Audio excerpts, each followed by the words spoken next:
I'm about to share with you an urgent issue that affects us all. Our main source of oxygen is on the verge of collapsing. Whether or not you heed the warning in these next few moments will be the difference between our survival or our extinction.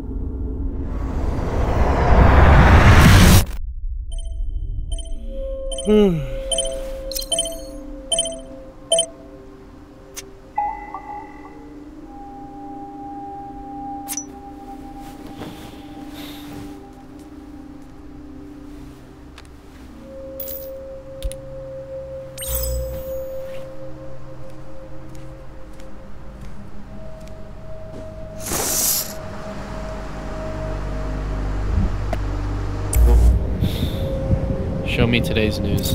In other news, growing crops has failed after multiple attempts, and oxygen levels are critically low. Worldwide governments advise, do not go outside without your oxygen masks. Please be safe. Breaking news. Today is a day we'll never forget. We have just lost the last coral reef that has been preserved until now. It is official. Your kids and generations to come will never see marine life again.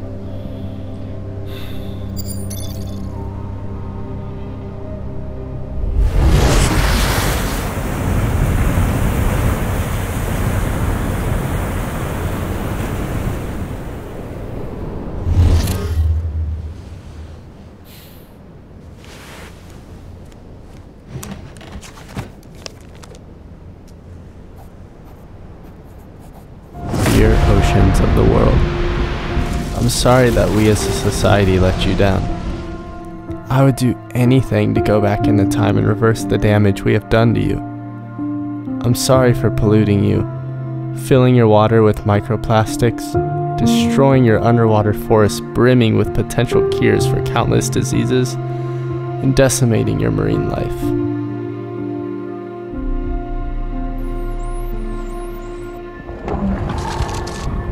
We were given so much, the only planet in our solar system with life, and yet we wasted it. It was our duty to protect Mother Nature, yet we completely neglected your cries in exchange for imaginary wealth.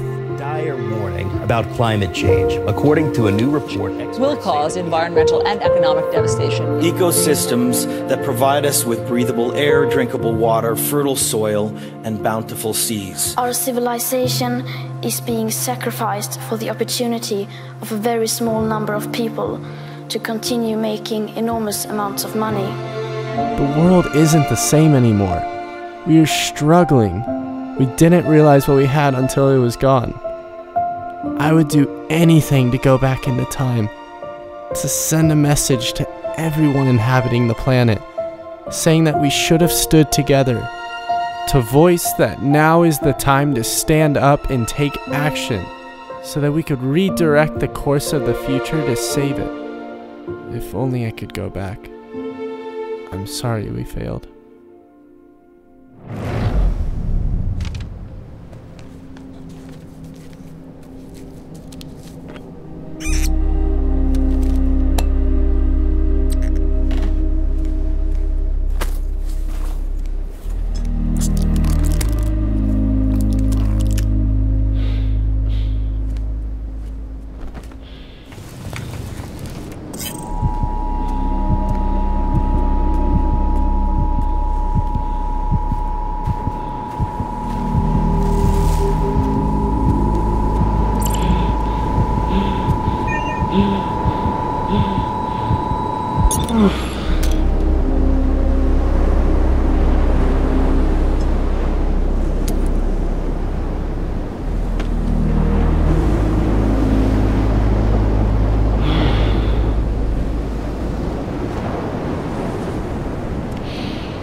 Reverse the damage?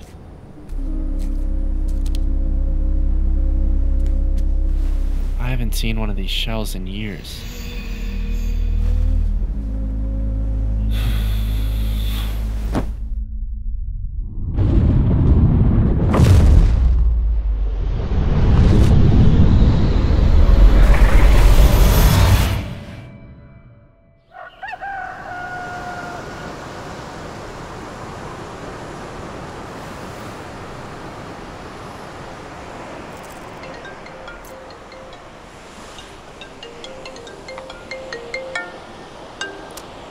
Hello? Bro, what happened? Did you sleep in? Come on, let's go surf. Surf? What do you mean? I've been waiting outside your house for the past 30 minutes. Come on, get your butt out of here.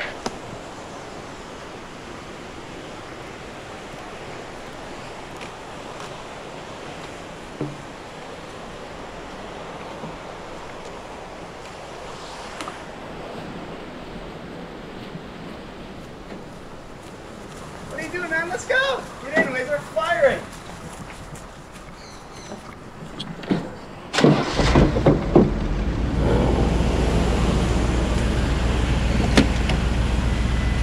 Come on, you kook, we don't got all day. Let's go. Oh man, it's such a nice day. I can't wait to get out on the reef. The waves are firing today. The reef? Yes, why are you acting so weird? What is wrong with you? I haven't seen the reef in years, man. What are you talking about? We were just surfing yesterday. Just pull over at the bay. There's something I gotta show you. Okay.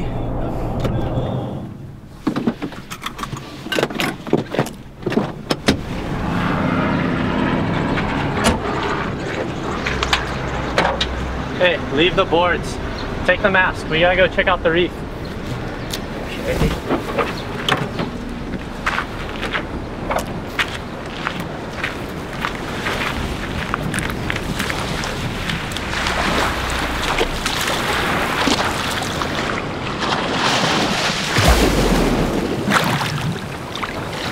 Why are we out here? Dive down and tell me what you see. Okay.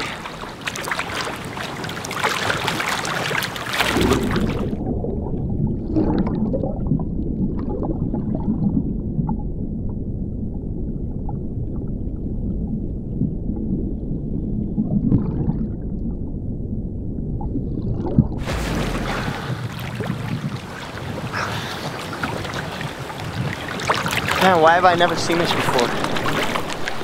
Why haven't any of us noticed this? We have to tell the world what's happening to our reefs. And that's how this all started. Seeing with my own eyes what's happening to one of our most important ecosystems. Yet, no one seemed aware of what was happening. I knew that if we didn't take immediate action to help save our reefs, we would soon be terrorized by them becoming obsolete. I made the goal to create a film that can not only spread awareness, but help bring positive action before it's too late. But in order to do this, I needed help. I knew exactly who I needed to call.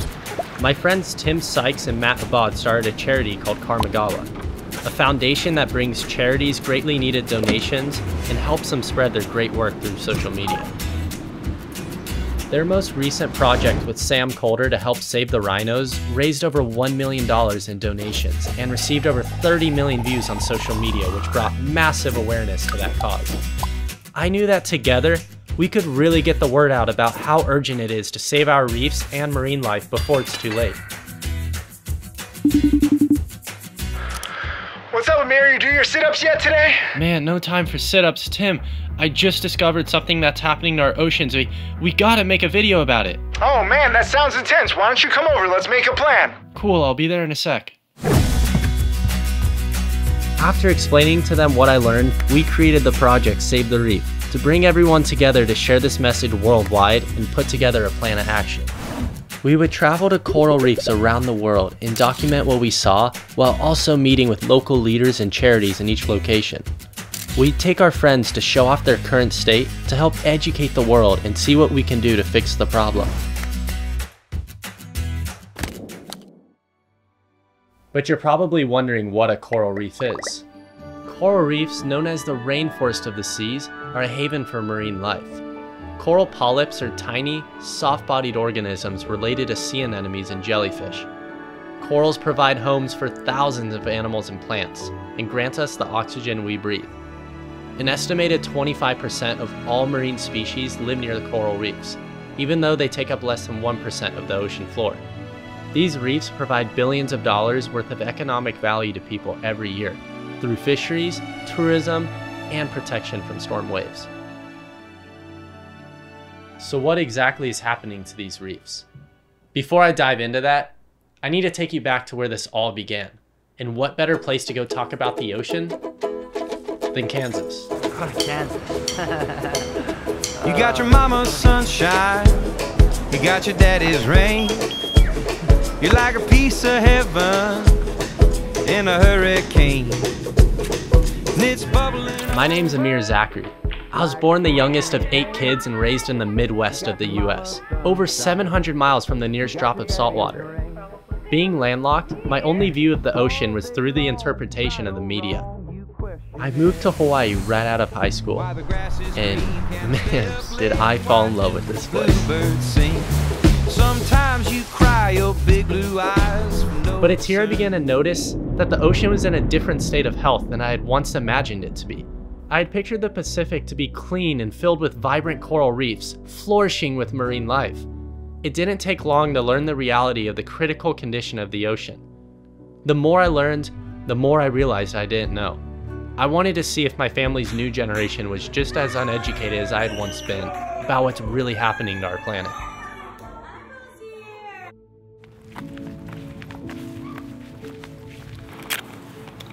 Audio test. I have a question for you. Okay. Do you know what a coral is? Have you seen these before? Yeah, I'm Little Mermaid. You don't know what it is though? No. Do you know what it does? I think it keeps us healthy. Yeah? How? Because it comes from the ocean. And how does the ocean keep us healthy? Because, oh no. You don't know? No. Well, what does this look like? A bumpy rock with holes in it and carved. Do you know its purpose? No. No? No. So you don't know what this is? No. Do you know what a tree is? Yes. Yeah? Yeah. They're kind of everywhere? Yeah. What do trees do for us? They make us have oxygen. Yeah? Yeah. So we can do what? So we can breathe. Yeah. What if I told you that this was just as important as a tree? Okay. What color is this? White. Yeah? Yeah. And what color are the corals in the movies? Rainbow. A rainbow? Yeah. With like a lot of fish? Yeah. Just like Aylin, I too thought the underwater world was this bright and colorful place filled with life. I never would have imagined it to be suffering. Because how else are you supposed to know when this is how most media depicts the reef? We went to see it in person. I knew that we had to start this in Australia because it has the biggest reef in the world. Our first mission was to meet up with the non-profit organization Great Barrier Reef Legacy. We brought along our friends Ava, Tarzan, Brother Nature, Alicia, and Renee to see in person what's happening to the reefs and what we can do to help save them. So we've travelled from the coast all the way out to the Outer Barrier Reef today. We're going to jump in, scuba divers are going to come and go a little bit deeper, snorkelers you can explore the top reef, and we'll see what we see. What did you imagine the Great Barrier Reef to look like? Like Finding Nemo. Like I literally imagined the Great Barrier Reef to look like Finding Nemo. That's why I kind of like always had this goal to eventually learn how to scuba dive for the Great Barrier Reef. Man, we're expecting to go out into the Great Barrier Reef, see a lot of wildlife, a lot of beautiful coral, just like we see in the pictures and the magazines and the documentaries. I mean, shoot, man, I watched Nemo like 100 times, bro, so I'm so excited to come and just like see this massive land underwater, full of wildlife, full of coral, full of things that we've been looking forward to for our entire lives.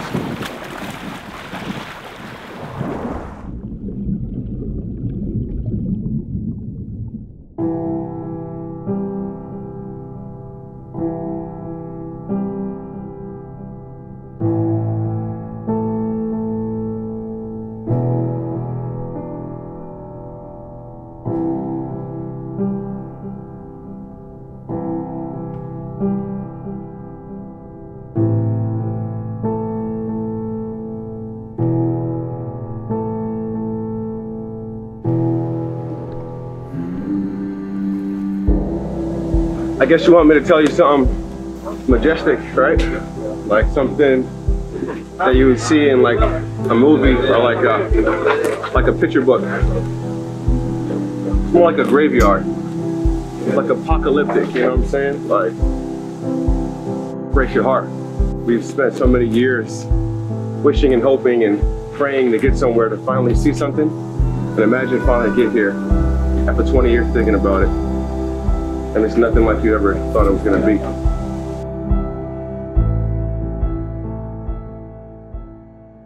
What did the reefs look like? It looked like they were dying. Like they were dying? What if I told you we only have 30 years before they're all dead? That would be sad. Crazy, right? What do we need to do? We need to save it. So, just to give you an idea, the site that we jumped in on, you will have noticed looked terrible. Yeah? That's not what you expected to see? No. How did you feel when you saw that? It still hurts, you know? Feels like you said, seeing a loved one on a deathbed and knowing if you're gonna see him again or not. Yep. It's the exact opposite from that opening scene in Finding Nemo. You know, the color, the movement, everything moving in every direction, like a busy city. You know, we kind of say it's like a bushfire's been through there. It's effectively covered in algae and it's not functioning as a coral reef anymore.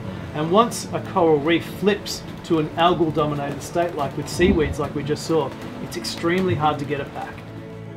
Corals around the world are being bleached, which then leads to their death. Coral bleaching is where the coral lose their symbiotic algae that produce the food they need to survive. This leaves them vulnerable to other threats and diseases, and even kill the coral colonies from starvation. What a lot of people don't understand when they hear about coral bleaching is that really it affects corals, the building blocks of a coral reef. And once we lose those building blocks, we lose entire ecosystem function. So you can imagine as you start pulling pieces out of this extremely complex environment, it stops behaving the way we know it. And what we end up with is something very, very different. Innovation for new technology to help build reef resilience is essential in our urgent crisis. Luckily, there are organizations such as the Great Barrier Reef Legacy who are a global leader in marine expeditions, delivering innovative science, education, and public engagement to accelerate actions vital to the future survival of coral reefs. Our second mission in Australia was to meet up with the Reef Restoration Foundation to learn how to bring corals back to life. I'm here with Stuart, the CEO of Reef Restoration. So we're a not-for-profit organisation and we established the first ocean-based coral nursery in the Great Barrier Reef. And this is all about how we start restoring and regenerating high-value sections of the Great Barrier Reef. Wow. So what we're doing now is placing the coral back on the rock, getting ready to restore the ocean, baby. The algae all off the coral, kind of like cleaning your sneakers a little bit. Got it nice and clean. Now the little small dots you see on there are called polyps. So now we take this environmentally friendly putty, it's like a glue, and you stick it on. And then you find the ridges on the rocks and you stick it in there, right? And you mentioned when they're left alone, they grow a lot faster, about 6 times faster, right? When they grow on the reef, we think we grow them about 6 to 7 times faster than they grow naturally by stressing them on the trees like that, yeah. This coral number 1, he was already here. And this is my boy Albert. He's strong, sturdy, he's getting ready to live his life in the ocean and become a big old coral because we're helping restore the reef, baby. And they're all gonna join together eventually, and then they'll all just be coral, I guess. No, they're gonna be Albert. We are gonna go to our coral nursery that is in Fitzroy Island, the first coral nursery that exists in the Great Barrier Reef. We are gonna clean the frames, we're gonna make sure that the corals are happy, and we are gonna plant a few corals today. They take small cuttings from coral that have withstood previous bleaching events that are attached to underwater frames to grow. After 6 to 12 months, the corals are attached back onto the reef. From one small cutting, thousands of new corals can be created. Once those coral fragments grow, they will help recreate the reef environment and marine life will be able to return while also strengthening the new reef. It was awesome to get hands-on with this project, but I couldn't help but feel this problem might be bigger than I had imagined. Next up was Belize, which has the second largest reef in the world. We heard of an eco-friendly resort there called Hamanasi and wanted to see what they're doing to help save the oceans.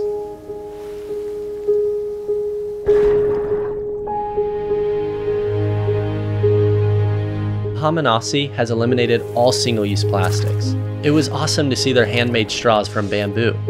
They support local products and farms, switch to reef-safe sunscreen, and teach the tourists about the reef and how they can help save it. It was so inspiring to see a resort support a healthier planet. And after seeing how they instituted these changes, I realized all hotels could also make similar positive changes. It was a relief to see that the Belize Reef was in surprisingly good shape.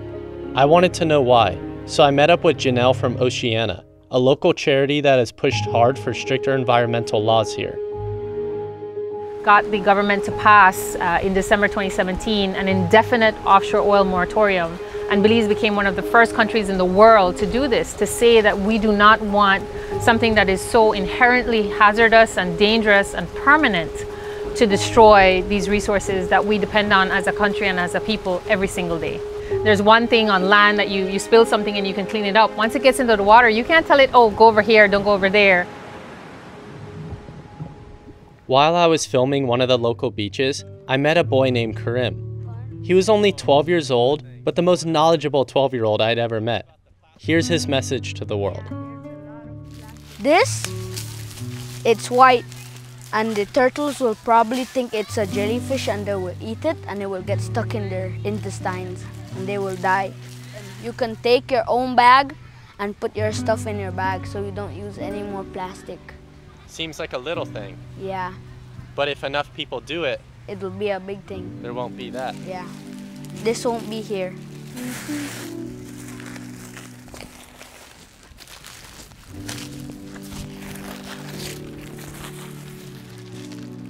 I saw a turtle with, like, he was dead and he had a piece of plastic coming out of his mouth. Coming out of his mouth? Like, it was in his beak. It was stuck. See a poor animal just living its life and dying because of this. Yeah.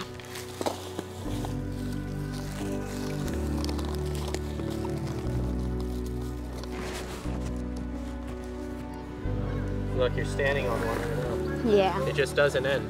Yeah. It's a never-ending rain of plastic. It's really hard to clean it, but it's not really hard. It's just your mentality.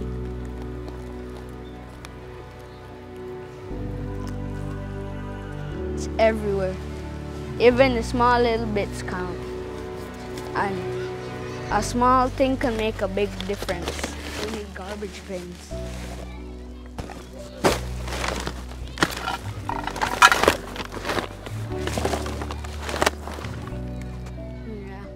Thanks.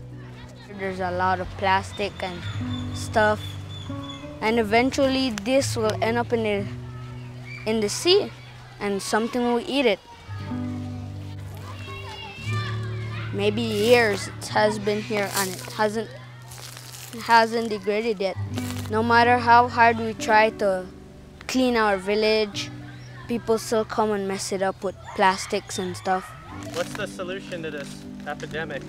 I think the solution for this is to inform them, educate the people about the use of plastic and tell the companies to stop using plastic, to use something even expensiver than plastic. Even though it costs a lot of money, it will still make a difference in the world. So there will be less animals dying. They're just living their life being animals, and we just come here to throw garbage and kill them. Kids don't really know about it, so it's up to the adults to teach them about it. Everywhere you go, you see plastic. By 2030, if we continue to litter the way we do and use as many single-use plastic items as we do, we will have more plastic in the oceans than fish. And also in terms of our behavior rates, in terms of energy and dependence on things like fossil fuel, by 2050, we would have compromised most of the, if not all, of the underwater life on our planet. And that is really some scary facts. Those are the ones that keep me up at night. Plastic is now found in all the furthest reaches of our planet, at the bottom of the deepest sea, on the most remote beaches, and even inside people. My research found plastic in about a quarter of fish species in the Pacific Ocean. Plastic production is on track to double in the next 20 years.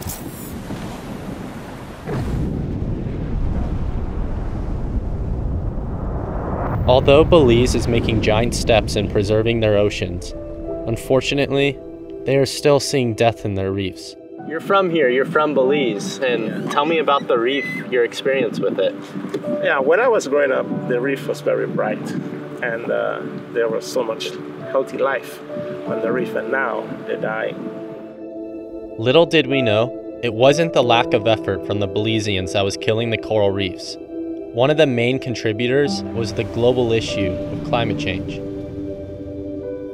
After realizing this somber fact, we decided to continue the journey to the Seychelles, a place that had been on all of our bucket lists since we were kids. First time in Seychelles, about to go on our first dive out here. What are you expecting? Beauty, fish, turtles, good times and good vibes. You've seen a bunch of videos of Seychelles and the reefs and stuff? Dude, since like Tumblr, since we're kids, man. Like all the big rocks on the beach, the beautiful sea life. Go check it out. Alright, check out the good reef.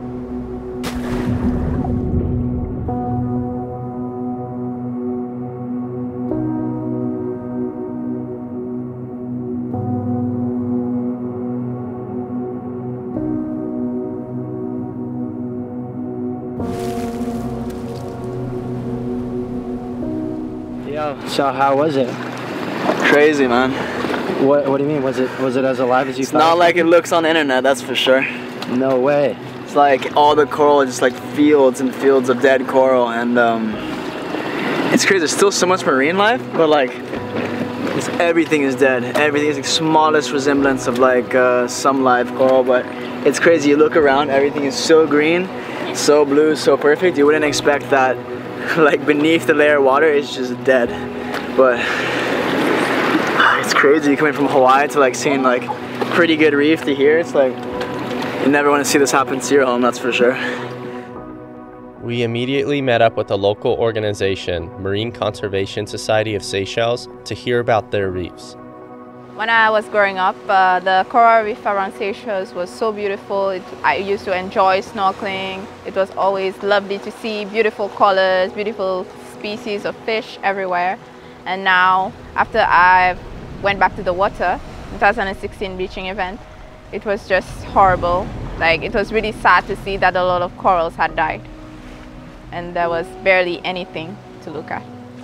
Since 2017, they started coral projects, whereby they partnered with hotels to be able to restore degraded reefs around the hotel areas. Right away, we went to our hotel staff and asked about their conservation practices. We have also partnered up with the Marine Conservation Society of Seychelles. We've done a snorkeling trail where snorkels are guided with the guest, and they explain everything the environment is going through. And we have a coral nursery. We're doing a coral restoration program. For this past year, we've stopped plastic straws, plastic water bottles in the rooms. We've stopped completely plastic bags. So if you imagine hotels with hundreds of rooms and all the plastic that they could consume is quite enormous. I couldn't believe how much coral death we'd seen through our journey leading up to this point. I was hoping this would be the turn for good news, but it wasn't.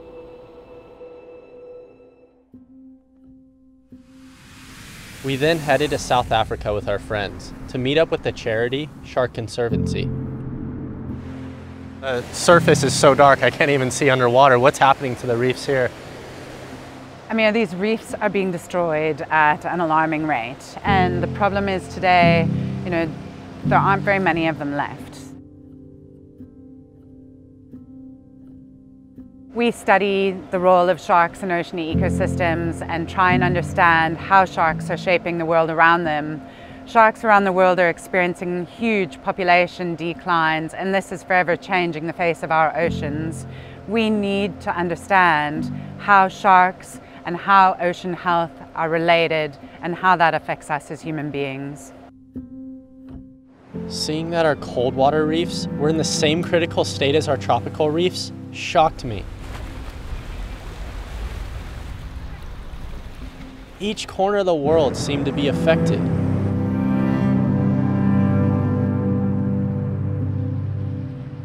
I was in Kauai when I was like 11 years old. My grandma lived there, and I remember snorkeling for my first time, and just like I was amazed by the colors and the amount of fish. 10 years later to the same spots, and it was so dead and so much different than what I expected. It's crazy because nobody knows, and it's affecting us all, and it's affecting all of the ocean, and so we really just need to start fixing it and bringing awareness to it and having everybody know and using the right products and not using so much plastic. It'd be one of the most rewarding things to bring up a family and allow them to see the world in the way that I did and not have to explain things that are extinct because we weren't able to treat our Earth with, enough care.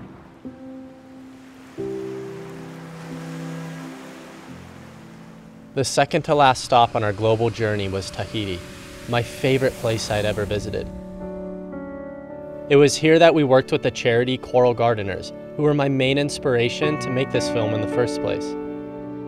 This lagoon in front of my house, it's like 80% in Maharipa, in Moorea, 80% of the reef is dead.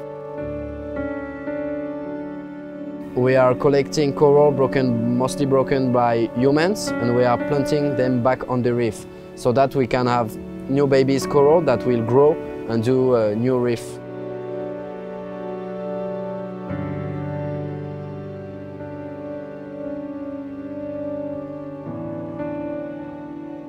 When you go down there and you see this little piece of coral and you can plant it and you know that that's your piece of coral that you're bringing back into the environment, it's a really good feeling, and we need those little good feelings to keep going in the conservation world because it's so much doom and gloom all the time. It was hard to believe that a place this beautiful and pristine could be suffering. Even the local fishermen we met up with told us how hard it was to catch fish to feed his family. We spent time with the local kids, and they really helped me understand how much their life depends on the reef.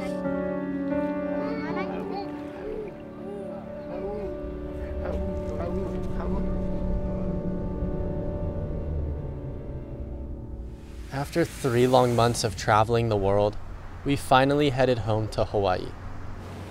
When we arrived, we immediately went to have some much-needed conversations with some of our good friends. You were explaining to me earlier how the sprays that people are spraying on their lawn, how that can impact the environment negatively. Yeah, well, the World Health Organization just put out a claim that Roundup is guaranteed a cancer-causing carcinogen. Huge chemical corporations here that farm experimental GMO seed. So where they're farming, there's a lot of water outlets that run from the mountain all the way through to the ocean. And so out in front of those places, the reefs are dead.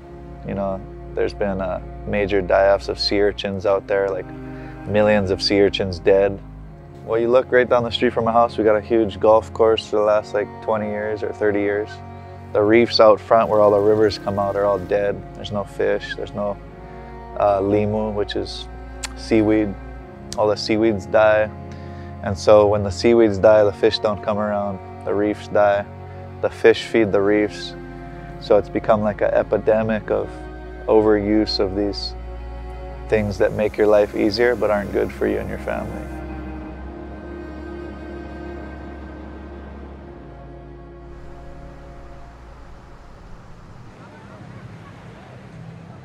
Growing up on Oahu, it's been absolutely crazy watching what's been happening to our reefs. I would say the #1 thing that I see is when I jump in the water in Waikiki area, because there's a lot of people going in the ocean there, and a lot of people aren't making the right decisions on what sunscreen to wear. And if you ever go snorkeling at Waikiki, the reefs are non-existent, and it's really sad. And the reefs out here at Pipeline, almost non-existent. It's really sad to see what's happening around here. Chemical sunscreens, first and foremost, primarily are threatening our coral reefs.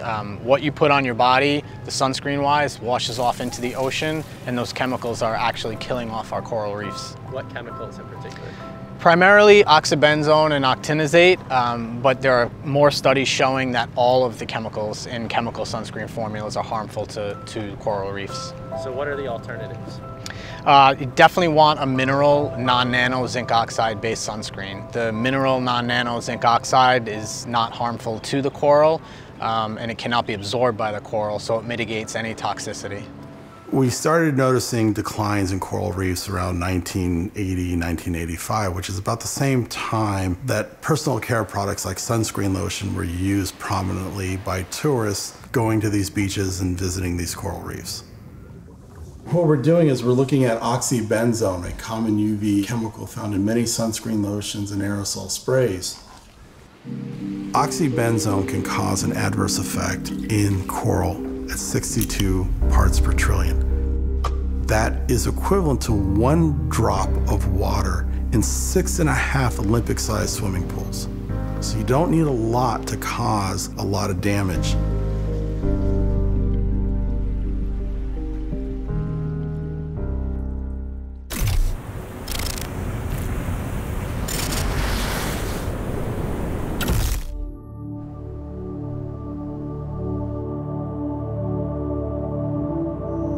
The oceans are providing the majority of the oxygen that we breathe, and it's this really neat symbiotic relationship between the coral reefs and the marine life, and the marine plants, and the phytoplankton to provide all of that oxygen for us. So it's scary to think that by 2050, it's projected that we won't have any coral reefs by then, and knowing that most of our oxygen comes from the oceans and from the reefs, and that's a very scary thought, and I can't imagine what life will be like without it.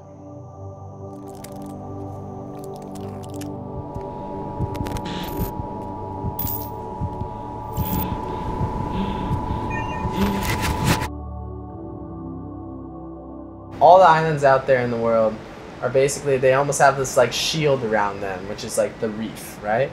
And it protects like the raw ocean coming in and like eroding the land. Yeah, like this house wouldn't be here. You know, if this reef all dies and crumbles, and then there's no protection here, all these houses would go in. Seem like we are in survival mode, because if we look outside, it looks beautiful, it's nice, but we don't see the subtle change of what's happening. So I think that that's a hard thing to always be aware of.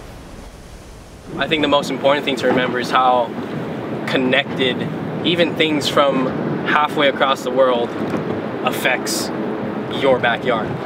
By learning the science behind everything, that 70% of our oxygen comes from the ocean, I realized that we need to do something. That everyone needs to care about this. That our oceans, our land, our sky, like everything's connected, and we're part of that connection, and we need to start taking that seriously. I've learned so much while working on this project. How everything in our oceans play a role. And when just one species disappears, then the entire ecosystem could collapse.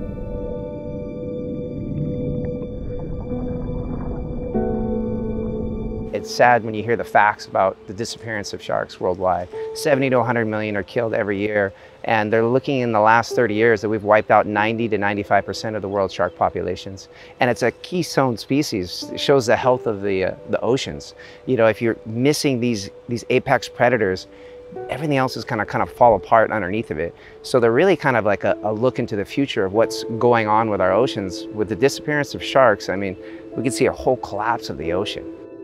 So everywhere where shark populations have been wiped out, they've seen a degradation of local reefs and a crash in their fish stock populations. And this might be attributed to the fact that if you don't have a predator that's picking off those weaker, sick, wounded, injured animals, then there's overgrazing, so the fish could just eat all the coral, but ultimately end up starving. Overpopulation, where they don't have enough to eat after this happens, or diseases spread. So if there's no doctor in the society and disease spreads, then you have this big crash.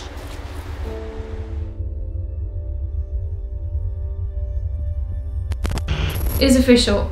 Your kids and generations to come will never see marine life again.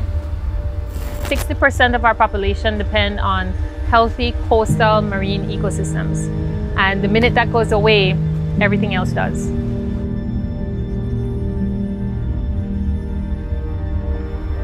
If you enjoy breathing outside every day, this affects you and you need to act now.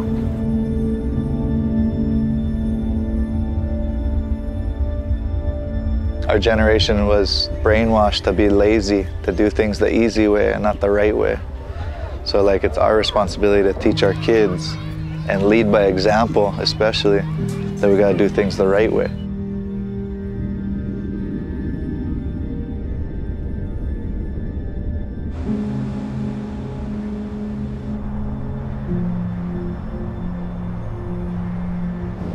Yorana, o vau o ar inui atau, e tamaroa vau nei num orea, e au matei tito ui te ie mahana, te miti tomato ora no ananhei.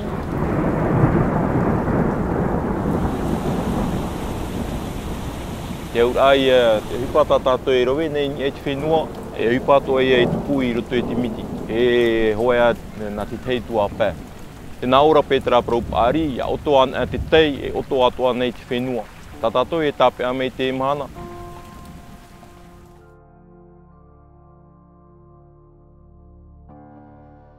I can't imagine walking outside and having to wear an oxygen mask just to breathe. The thought of that terrifies me. I've got no idea. But why don't, this is what I don't understand. Why does the whole world not know this right now? It's making me like scratch my head. Why is everyone walking around? Look at this.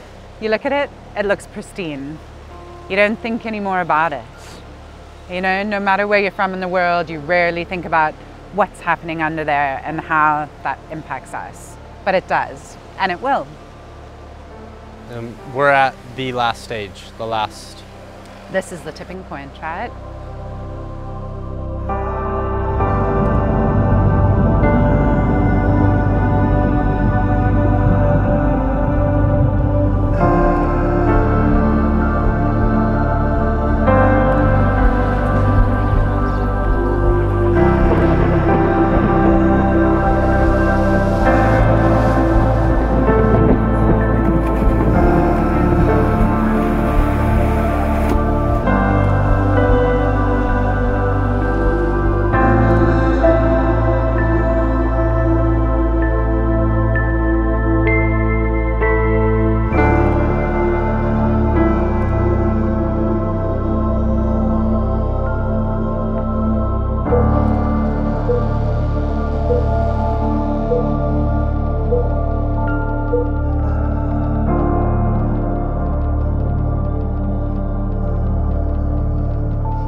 Knowing that nightmare vision I had of the future scared me to my core. But there is hope. In order for us to realistically redirect the course of the future, we need your help. When this film premieres on June 13th, it will be my 23rd birthday. And my one wish is to have you share this video with all of your friends and family so that we can make everyone aware of what's happening to our oceans before our main source of oxygen collapses. My friends and I didn't just travel to these places. We're in probably the most beautiful place on Earth, and here is the reality. This. We also shared everything we learned on social media. Gang behind us. Water bottles and excess. Education is key to turning things around. So here are the 4 biggest contributors to the death of our reefs and oceans, and what you can do to help prevent it. The use of oil, fossil fuels, and coal all contribute to increasing our planet's temperatures, which has catastrophic consequences for our environment. The Earth has already warmed 1.8 degrees Fahrenheit since the 19th century. If the Earth warms a ½ degree more, it may mean the difference between a world with coral reefs or a world without. Instead, we must look to clean and renewable energy. Solar, wind, and electric vehicles. Use more ride sharing as much as possible. Start walking more or riding bikes. Anything we can do to reduce our dependence on the stuff that's killing our planet. Virtually all rural areas near the coastline's runoff water is polluted by pesticides. Runoff goes directly to our oceans, in turn killing our marine life and coral reefs. It's been found that these chemicals affect all life history stages of corals, so we must stop this as soon as possible. Please stop spraying your lawns and vegetation with these harmful chemicals. Use natural herbicides instead, or just don't spray at all. Scientists have found that an estimated 14,000 tons of sunscreen is deposited into our oceans and reefs every year. That's 28 million pounds. Oxybenzone and octinazate are the most popular chemicals found in non-reef safe sunscreens, and they are also the most potent killers of our coral reefs. Read and look at the label carefully before you buy or use sunscreen. Make sure it says reef safe. 381 million tons of plastic was produced in 2017. And yet only 9% of all the world's plastic has ever been recycled. 1 million marine animals are killed annually due to entanglement and ingestion, and reports are now saying that 70% of all fish have ingested plastic. And we ingest fish. We're slowly poisoning ourselves and our future. The good news is you and I can be part of the solution. Challenge yourself and others to minimize plastic use, and you might be surprised at how many alternatives already exist. For example, when shopping, bring your own reusable bags. Don't use plastic bags for fruits and vegetables, or plastic bottles for drinking. Drink from reusable canisters. Encourage your local stores to stop using so much plastic, and tell your local restaurants to switch to biodegradable material. Visit SaveTheReef.org, where you can learn more about these important issues, and also check out and support the charities we worked with during this film to help them conserve and bring our coral reefs back. Kamagawa Foundation, we are donated $15,000 US to coral gardeners. Yeah, thanks, brother. Thanks, Amir. Cool, bro. Thank you. We are donating $25,000 to reef restoration! I wanted to surprise Dean with a boat for $50,000 from Kamagawa. Are you serious? I know you wanted a boat. As we've already donated $90,000 to these charities. But with your help, it's just the beginning. You can donate to them and purchase Save the Reef charity apparel, where all the profits will go to helping rebuild our reefs, marine life, and oceans too. In order for this to work, we must all do our part to make change. You as the consumer have all the power. You vote with your dollar. When you go to the store, you're the one that's going to pick out whether you choose that item that's wrapped in plastic or what kind of chemicals you're buying and what you're really ultimately supporting. And by supporting these businesses that are prioritizing sustainable business practices and innovation, it's like we're directly speaking to what we value as consumers. What gets me up going every day is meeting young people and seeing people willing to be part of that change and to lead where they can. And it all starts with one. We know what happens with one drop of water when it keeps gathering, and then it becomes a waterfall. And that's what I love, that change is coming and we're a part of it.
We were given the gift of life, on a planet filled with everything we could ever need.